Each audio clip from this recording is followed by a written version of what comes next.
Hello hi everyone. గత వీడియోలో fixed deposit recurring deposit చేయడం వల్ల మనకు ఎంత అమౌంట్ వస్తుంది, రేట్ ఆఫ్ ఇంట్రెస్ట్ ఎంత ఉందని చెప్పేసి డిస్కస్ చేసాము. సో అందులో పర్ ఇయర్ 6 to 7% మ్యాక్సిమం 8% వరకు మనకు బెనిఫిట్స్ వస్తాయి. అయితే ఎక్కువ బెనిఫిట్స్ రావడానికి, ఎక్కువ రిటర్న్స్ రావాలంటే ఏం చేయాలనేది మనం తదుపరి వీడియోలో మాట్లాడదామని చెప్పేసి అనుకున్నాం కదా. అదే టాపిక్ను ఈరోజు మనం డిస్కస్ చేయబోతున్నాం. Topic is mutual funds. ఈ మ్యూచువల్ ఫండ్స్లో ఇది స్టాక్ మార్కెట్ ఆధారంగా పనిచేస్తుంది. ఇందులో ఫండ్ మేనేజర్ ఉంటాడు మధ్యలో. అంటే స్టాక్స్ గురించి మనకు అవగాహన ఉండదు కాబట్టి, చాలామందికి తెలియదు కాబట్టి డైరెక్ట్ ఇన్వెస్ట్మెంట్ చేయడం అనేది అది రిస్క్తో కూడుకున్నటువంటిది. సో ఇక్కడ ఫండ్ మేనేజర్ మధ్యలో మనకి సపోర్ట్గా ఉంటాడు. అతను మనం ఏదైతే అమౌంట్ పెడుతున్నామో దాన్ని డిఫరెంట్ స్టాక్స్లలో మార్కెట్కి అనుగుణంగా సమయానుకూలంగా అందులో ఇన్వెస్ట్మెంట్ చేసి మనకు లాభాలు వచ్చే విధంగా ప్రయత్నం చేస్తూ ఉంటాడు. సో ఇందులో మ్యూచువల్ ఫండ్స్లో స్టాక్ మార్కెట్ కాబట్టి రిస్క్స్ ఉంటుంది. రిస్క్స్ ఉన్నాయంటేనే రివార్డ్స్ ఉన్నాయని చెప్పేసి అర్థం. మనం ఆర్డీ కానీ ఎఫ్డి కానీ పోస్ట్ ఆఫీసులో రికరింగ్ డిపాజిట్ అయినా కూడా మనకు అమౌంట్ అనేది పెద్ద మొత్తంలో ఒకటేసారి డిపాజిట్ చేయవచ్చు, ఫిక్స్డ్ డిపాజిట్. లేకుంటే రికరింగ్ డిపాజిట్ అంటే నెల కొంత మనం పొదుపు చేస్తూ ఉంటాం. దానికి ఇంట్రెస్ట్ అనేది మనం ఇంతకుముందు చెప్పుకున్నట్టు 6 to 7-8% వరకు ఆ టైంను బట్టి మనకు యాడ్ అవుతూ ఉంటుంది. ఇది గ్రాడ్యువల్గా స్లోగా పెరుగుతూ ఉంటుంది, కానీ తగ్గడం అంటూ ఎప్పుడూ ఉండదు. కానీ మ్యూచువల్ ఫండ్స్లో రిస్క్స్ అని చెప్పాను. మనం పెట్టినటువంటి ఫర్ ఎగ్జాంపుల్ ఒక 1000 రూపాయలు మనం ఇన్వెస్ట్మెంట్ చేసామనుకోండి, అది 900కి వెళ్ళొచ్చు, 950కి వెళ్ళవచ్చు, 980కి కూడా వెళ్ళవచ్చు. అంటే మార్కెట్ అంటేనే హెచ్చు తగ్గులతో కూడుకున్నటువంటిది కాబట్టి ఇందులో రిస్క్స్ ఉంటాయి. మరి ఈ విధంగా ఒక్కోసారి మార్కెట్ బాగున్నప్పుడు మనకు 1000 పెట్టినప్పుడు 1050కి వెళ్ళవచ్చు, 1100కి వెళ్ళవచ్చు. సో 1100 పైన కూడా మనకు ఉండవచ్చు. మార్కెట్ను బట్టి మార్కెట్ తగ్గినప్పుడు మ్యూచువల్ ఫండ్ యొక్క వాల్యూ తగ్గుతుంది. మార్కెట్ సెన్సెక్స్ పెరిగినప్పుడు, నిఫ్టీ పెరిగినప్పుడు మన యొక్క వాల్యూ అనేది పెరుగుతుంది, తగ్గినప్పుడు తగ్గుతుంది. మరి ఏ విధంగా మనకు బెనిఫిట్స్ వస్తాయనంటే, మనం రికరింగ్ డిపాజిట్ అయినా ఫిక్స్డ్ డిపాజిట్ అయినా కూడా అది షార్ట్ టర్మ్ పీరియడ్ కావచ్చు, మీడియం టర్మ్ కావచ్చు, లాంగ్ టర్మ్ కావచ్చు. అంటే 6 months నుంచి మొదలుకొని 2-3 years కావచ్చు, 5 years కావచ్చు, 10 years కావచ్చు. మనం ఇన్వెస్ట్మెంట్ చేస్తూ ఉన్న కొద్దీ మనకు ఇంట్రెస్ట్ అనేది యాడ్ అవుతూ ఉంటుంది. ఈ మ్యూచువల్ ఫండ్స్లో ఇందులో మనకు ఏ రూపంలో డిపాజిట్ అవుతాయంటే యూనిట్స్ రూపంలో డిపాజిట్ అవుతాయి.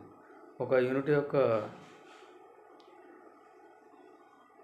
స్టార్టింగ్ మినిమం కాస్ట్ 10 rupees ఉంటుంది. సో అది మార్కెట్లో పెట్టుబడి పెడతా ఉన్న కొద్దీ దాని యొక్క వాల్యూ అనేది పెరుగుతూ ఉంటుంది. దాన్నే మనం NAV, నెట్ అసెట్ వాల్యూ అని చెప్పేసి అంటాం. సో ఆ నావ్ వాల్యూ యూనిట్స్ అనేది ఇవి యూనిట్స్ మనకు అలాట్మెంట్ అవుతాయి. మనం పెట్టేటువంటి పెట్టుబడి ఏదైతే ఉందో దానికి అనుగుణంగా ఆ నావ్ వాల్యూని బట్టి మనకు యూనిట్స్ అలాట్ అవుతూ ఉంటాయి. ఇందులో మనం ఇన్వెస్ట్మెంట్ లంసమ్ పెట్టవచ్చు, లేకుంటే సిప్ అంటాం, systematic investment plan. Systematic investment plan.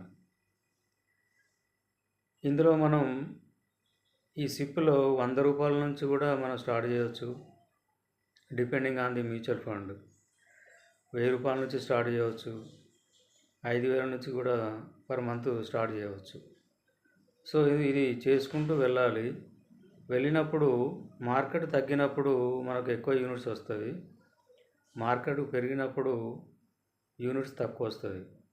అంటే ప్రతి నెల మనం ఇన్వెస్ట్మెంట్ చేసుకుంటూ వెళ్ళినట్టయితే ఈ సిప్ రూపంలో అది రూపీ యావరేజ్ అవుతుంది.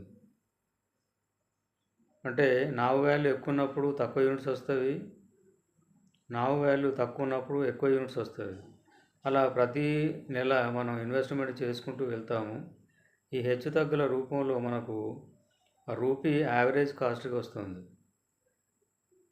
ఫిక్స్డ్ డిపాజిట్, రికరింగ్ డిపాజిట్లో మనం 1 ఇయర్ లోపైన విత్డ్రా కావచ్చు, 6 మంత్స్ లోపైన కూడా విత్డ్రా కావచ్చు. మ్యూచువల్ ఫండ్స్లో కూడా విత్డ్రా కావచ్చు, కానీ మ్యూచువల్ ఫండ్స్లో మనకు ట్యాక్స్ కట్ అవుతుంది. 1 ఇయర్ లోపు కనుక విత్డ్రా చేస్తే 1% కటింగ్ అవుతుంది. ఇందులో మ్యూచువల్ ఫండ్లో ఇన్వెస్ట్మెంట్ చేయాలంటే కనీసం మీరు 7 to 8 ఇయర్స్ ఆ అమౌంట్ను విత్డ్రా చేయకూడదు. కంటిన్యూగా ఇన్వెస్ట్మెంట్ చేసుకుంటూ వెళ్ళాలి. అప్పుడే మనకు మంచి రిటర్న్స్ వస్తాయి. ఎందుకంటే కరోనా పీరియడ్లో మార్కెట్ అంతా చాలా డౌన్ అయిపోయింది.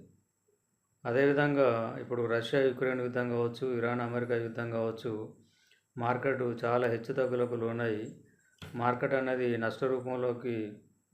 నష్టాలు బాగా వస్తున్నాయి. కాబట్టి మార్కెట్ వాల్యూ అనేది తగ్గుతుంది. సో మనం 1 ఇయర్ లోపు 2 ఇయర్స్ లోపు కనుక విత్డ్రా చేస్తే అలాంటి ఇన్వెస్ట్మెంట్ మాత్రం ఇందులో పెట్టకూడదు. మ్యూచువల్ ఫండ్లో ఇన్వెస్ట్మెంట్ చేయాలంటే మినిమం 7 to 8 ఇయర్స్ మనం ఇన్వెస్ట్మెంట్ చేసుకుంటూనే వెళ్తే మార్కెట్ ఎంత డౌన్ అయినా, ఎంత పైకి వెళ్ళినా, ఏదైనా కూడా మనకు మంచి ప్రాఫిట్స్ వచ్చేటువంటి అవకాశాలు ఉన్నవి. ఇందులో మనకి అట్లీస్ట్ మినిమం ఒక 10% నుంచి 10 to 12% నుంచి యావరేజ్గా 15%, మ్యాక్సిమం 20 to 25% వచ్చేటువంటి రిటర్న్స్ వచ్చేటువంటి అవకాశాలు ఈ మ్యూచువల్ ఫండ్లో ఉన్నవి. కాబట్టి దీన్ని ఒక మంచి ఫండ్ సెలెక్ట్ చేసుకొని దాన్ని కనుక మనం కంటిన్యూస్గా ఆటోమేటిక్గా మనం ఇన్వెస్ట్మెంట్ చేసుకుంటూ వెళ్ళినట్టయితే మంచి రిటర్న్స్ వస్తుంది. సో 15%, 18%, 20% అంటే చాలా హ్యూజ్ డిఫరెన్స్ ఉంటుంది. కాబట్టి ఎక్కువ రిటర్న్స్ రావాలంటే, ఎక్కువ అమౌంట్ కనుక మనకు రావాలనుకున్నట్టయితే మ్యూచువల్ ఫండ్స్ అనేటువంటిది బెస్ట్ ఆప్షన్. అందులో సిప్ అనేది, సిస్టమాటిక్ ఇన్వెస్ట్మెంట్ ప్లాన్ అనేది మంచి అవకాశం. అందులో కంటిన్యూస్గా 7 to 8 ఇయర్స్ ఇన్వెస్ట్మెంట్ చేసి అది విత్డ్రా కనుక చేయకుండా ఉన్నట్టయితే మనం ఊహించిన దానికంటే ఎక్కువ రిటర్న్స్ రావడానికి అవకాశం ఉంటుంది. ఇది మరి ఏ విధంగా ఇన్వెస్ట్మెంట్ చేయాలంటే మీరు గూగుల్లోకి వెళ్ళేసి మ్యూచువల్ ఫండ్స్ అని కొట్టేస్తే ఎస్బీఐ బ్యాంకులో, ఎస్బీఐలో ఉన్న మ్యూచువల్ ఫండ్స్లో ఉన్నవి, ఐసిఐసిఐ బ్యాంకు సంబంధించినటువంటి మ్యూచువల్ ఫండ్స్ ఉన్నవి, హెచ్డిఎఫ్సి మ్యూచువల్ ఫండ్స్ ఉన్నవి, Kotak Mahindra bank mutual funds ఉన్నవి, మోతీలాల్ ఓస్వాల్, అవన్నీ మీరు అందులోకి వెళ్తే మ్యూచువల్ ఫండ్ ఏఎంసి కనుక కొట్టినట్టయితే మీకు ఏ మ్యూచువల్ ఫండ్ కావాలంటే ఆ మ్యూచువల్ ఫండ్ వస్తుంది. అందులో మనం లాగిన్ అయ్యి జస్ట్ మొబైల్ నెంబర్ కొడితే ఓటీపీ వస్తుంది. దాని ద్వారా మనం ఆ ఫండ్ని సెలెక్ట్ చేసుకొని దాని ఆప్షన్స్ ప్రకారంగా కనుక వెళ్ళినట్టయితే మన బ్యాంకుకు అటాచ్మెంట్ అయ్యి ప్రతి నెల అమౌంట్ అనేది అందులో ఇన్వెస్ట్మెంట్ అవుతుంది. సో అది తర్వాత డీటెయిల్గా మాట్లాడుకుందాం. ఇందులో ఈ మ్యూచువల్ ఫండ్స్ ఎన్ని రకాలు ఉంటాయి, అది ఎవరికి ఏది సూటబుల్ అవుతుంది, దాన్ని ఏ విధంగా సెలెక్ట్ చేసుకోవాలి, మన ఏజ్ ఫ్యాక్టర్తో ఏ విధమైనటువంటి రిలేషన్షిప్ ఉంటుంది అనేటువంటిది మనం నెక్స్ట్ వీడియోలో డీటెయిల్గా తెలుసుకుందాం. మంచి రిటర్న్స్ రావాలంటే mutual fund is the best option. So subscribe it, share it, enjoy it, benefit it. Thank you.